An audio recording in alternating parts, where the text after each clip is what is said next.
Vegetable oils or butters are naturally occurring components of plants. They are obtained from seeds and fruits by pressing or extraction. In pharmaceuticals, they are used as excipients or carriers in pharmaceutical forms or as independent active ingredients. They are found, for example, in oil capsules to dissolve vitamins and are part of the lipid phase of emulsion systems, while an example of the active ingredient is castor oil, which acts as a laxative.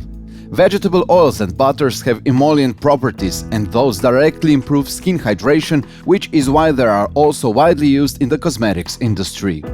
Vegetable oils consist of triglycerides and unsaponifiable components. According to their chemical composition, triglycerides are esters of glycerol and fatty acids, which in most cases account for 98 to 99% of all compounds in vegetable oil. The fatty acids are saturated or unsaturated. Unsaponifiables, that is, phytosterols, squalene, phenols, terpenoids, carotenoids and vitamin E are present in about 2% of oils. The term unsaponifiable substances is a very broad term and includes many very different substances. All unsaponifiable substances have two things in common. They are not hydrolyzed in a reaction with a base and they are not water-soluble. Triglycerides are the carriers of physicochemical properties of oils and butters. Since fatty acids make up the majority of triglycerides in vegetable oils, those acids determine whether the oils are liquid or solid at room temperature. The higher the proportion of saturated fatty acids, the higher the melting point. The same applies to the stability of the oil. The more saturated fatty acids present, the more stable the oil. Vegetable oil is obtained by first separating it from the part of the plant in which it occurs. This is usually the seeds or the fruits of the plant. It is then ground or crushed. Vegetable oil is obtained by mechanical extraction, pressing, or by chemical extraction using solvents. A more modern technique is also on the rise: extraction with supercritical CO2. The extracted oil can then be purified and, if the intended use so requires, also refined or chemically treated. Refining means the removal of impurities or the purification of a substance. Refining removes components that affect the stability of the oil and components that affect the organoleptic properties from vegetable oils, preventing oxidation and the formation of harmful radicals. Refined oil is more stable when exposed to light, air and temperature. From a technological point of view, it is more suitable for using cosmetics and pharmaceuticals. Oil is refined when it is known that it will be exposed to high temperatures, when it is desired to extend the life of the oil or to remove or soften its color, odor and taste. The quality and properties of vegetable oils are evaluated by determining chemical numbers.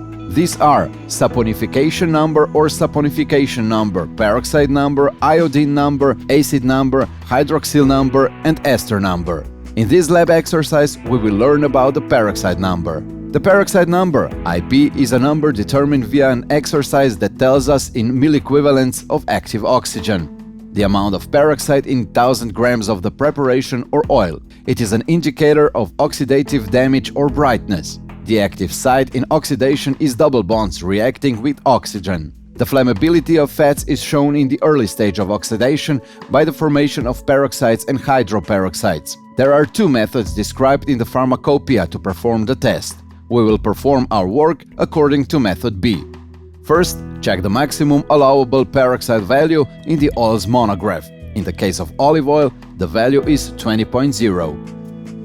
Next, let us take a closer look at the implementation process. Depending on the expected peroxide value, weigh the prescribed mass into an Erlenmeyer flask.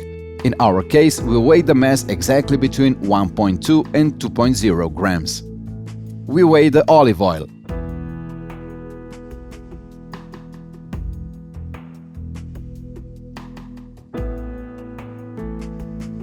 Add isooctane and acetic acid in the right proportions and stir to dissolve the oil.